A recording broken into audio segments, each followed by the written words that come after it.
Doctor BR Ambedkar Konaseema జిల్లా రామచంద్రాపురంలో Andhra auto union నాయకుల ఆధ్వర్యంలో మహిళలకు ఉచిత బస్సు ప్రయాణ పథకాన్ని రద్దు చేయాలని కోరుతూ నిరసన తెలిపారు.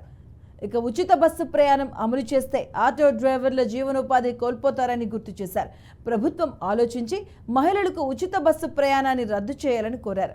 ఇక లేని పక్షంలో వేలాదిగా ఆటో యూనియన్ వర్కర్స్ తరలివచ్చి రాష్ట్ర వ్యాప్తంగా ఉద్యమం చేస్తారని హెచ్చరించారు.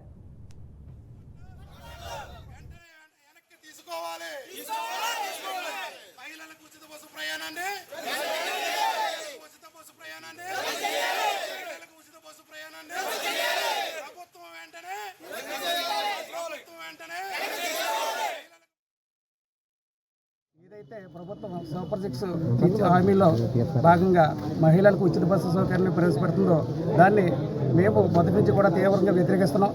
దీంట్లో భాగంగానే గత జనవరి 7వ తారీఖునే మేము పెద్ద ఎత్తున మాకు వ్యతిరేకతను ప్రభుత్వానికి తెలియజేస్తాం.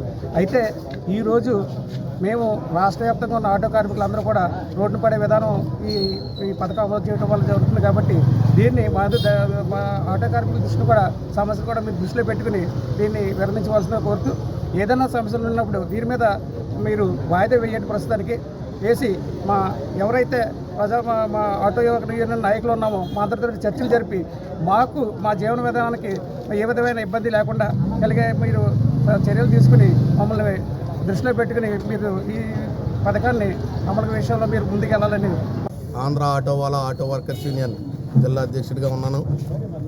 ముఖ్యంగా ఈరోజు రాష్ట్ర ప్రభుత్వం ఎన్నికల ముందు అధికార పార్టీ ఇది ప్రతిపక్షం ఈ రోజున్న పార్టీ అధికార పార్టీ మేనిఫెస్టోలో మహిళలకు ఉచిత బస్సు ప్రయాణం అనేది కార్యక్రమం మేనిఫెస్టోలో పెట్టడం జరిగింది.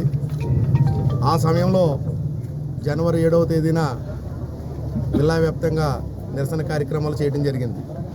ఆ క్రమంలో ప్రతిపక్షంగా ఉన్నటువంటి చంద్రబాబు నాయుడు, అధికారంలో ఉన్నటువంటి జగన్మోహన్ రెడ్డి గారు కూడా అధికారులతోటి మాకు తెలిపింది ఏంటంటే ఆటో కార్మికులు పొట్టపొట్టే విధానాన్ని మేము తీసుకోము, వాళ్ళకి మేలు కొలిపే విధంగా మా కార్యాచరణ ఉంటుంది తప్ప వాళ్ళ జీవనోపాధి పాటు చేసే విధానం మా దగ్గర ఉండదని చెప్పేసి చెప్పడం జరిగింది.